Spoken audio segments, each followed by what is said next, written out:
The rain hammered against the glass walls of Raymond Clark's penthouse suite, painting the New York skyline in streaks of silver.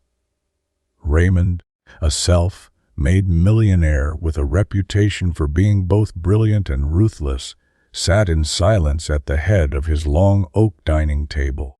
A leather briefcase rested beside him, sleek, polished, and filled to the brim with neatly stacked $100 bills.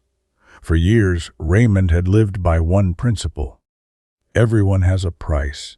He had built his empire not just on investments, but on reading people, on testing their limits, on knowing exactly what they were willing to sacrifice for money. He trusted contracts, not character, wealth, not words.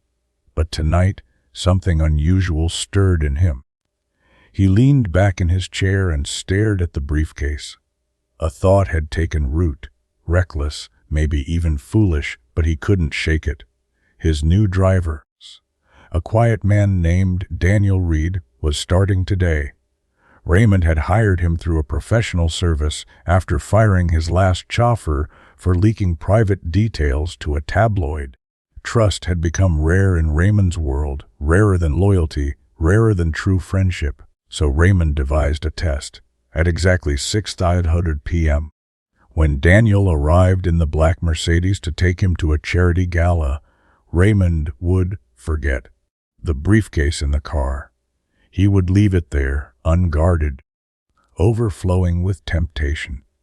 Then he'd wait and watch. Would the man crack under the weight of opportunity, or would he prove to be different from the rest? Raymond almost smirked at his own cynicism. Let's see what money really means to him. When Daniel pulled up, the rain had slowed to a drizzle, and a faint rainbow arched across the skyline. He stepped out quickly, opened the umbrella, and greeted Raymond with a polite nod. He wasn't flashy, not tall or commanding, just an ordinary man in his late 30s with kind, steady eyes. "Good evening, sir," Daniel said, his voice even, almost gentle. Raymond studied him for a second longer than necessary, then slid into the back seat, placing the briefcase carefully on the leather seat beside him. The ride was quiet, save for the soft hum of the engine and the rhythm of rain against the roof. Daniel didn't pry or attempt small talk, which Raymond appreciated. He had grown allergic to chatter designed to impress him. As they pulled up to the grand entrance of the gala, Raymond deliberately shifted the briefcase closer to the door. He stepped out, coat draped over his shoulders, and let the umbrella shield him from the drizzle. "Wait here," he instructed, leaving the case in plain sight. And then he walked away. Inside the glittering ballroom, Raymond couldn't focus on the speeches or the champagne.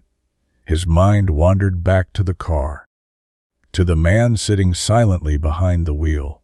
Did Daniel notice the case? Did he open it, hands trembling with the thrill of forbidden wealth? Did he tell himself no one would ever know? Half an hour later, Raymond slipped outside under the pretense of a phone call.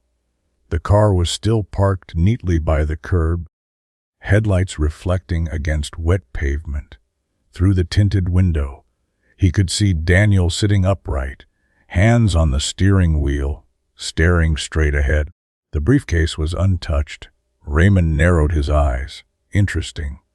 But the real test was yet to come. After the gala, Raymond requested a detour. "Take me through Brooklyn," he said casually. "I want to clear my head."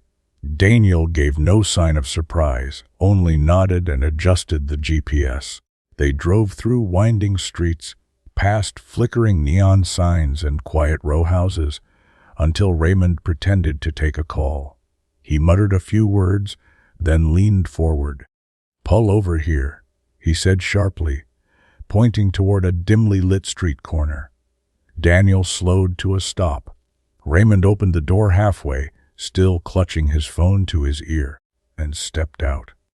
This time, he left the briefcase open, just slightly, so the stacks of cash were unmistakable. "Won't be long," he muttered, closing the door behind him. And with that, he disappeared into the shadows. Minutes ticked by. 5, 10, 15. The drizzle returned, tapping lightly on the windshield. Daniel shifted slightly in his seat, but never touched the case. His eyes flickered toward it once, maybe twice, but then back to the road. Finally, Raymond returned. His sharp eyes darted immediately to the briefcase. Every bill remained neatly in place. Nothing had moved. As they pulled away, something caught Raymond's attention. A woman stood at the corner, holding a soaked cardboard sign that read 2 kids. "No home, please help." She was shivering, her coat threadbare, her face pale with exhaustion. Without thinking, Daniel slowed the car. He rolled down the window and reached into his own jacket pocket. He pulled out a crumpled 20 bill, the kind of money that meant far more to him than the briefcase of cash beside him. "Here, Mom," he said softly. "I hope this helps."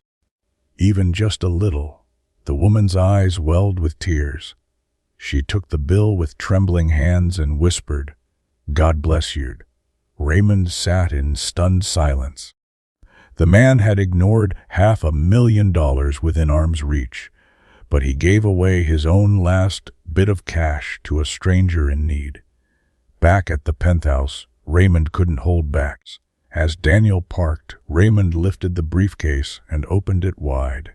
"You saw this, didn't you?" he asked, his tone sharp, almost accusatory. Daniel glanced briefly at the stacks of cash, then back at him. "Yes, sir. I saw it." "And you didn't touch it?" "No, sir. It's not mine." Raymond tilted his head. Most people would have taken it and run. Daniel gave a faint, almost sad smile. "With respect, sir, most people aren't raising 2 kids alone. I'd rather come home and look them in the eyes, knowing their father is honest. Money can buy a lot, but it can't buy back their trust."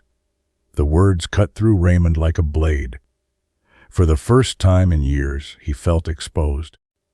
Raymond had tested countless people in his life, business partners, employees, even friends. Every time, money had been the measure. Every time, he had been proven right. People could be bought.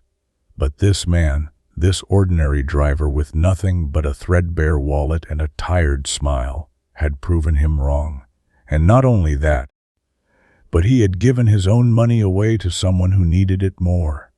The briefcase suddenly felt heavy in Raymond's hands, almost meaningless.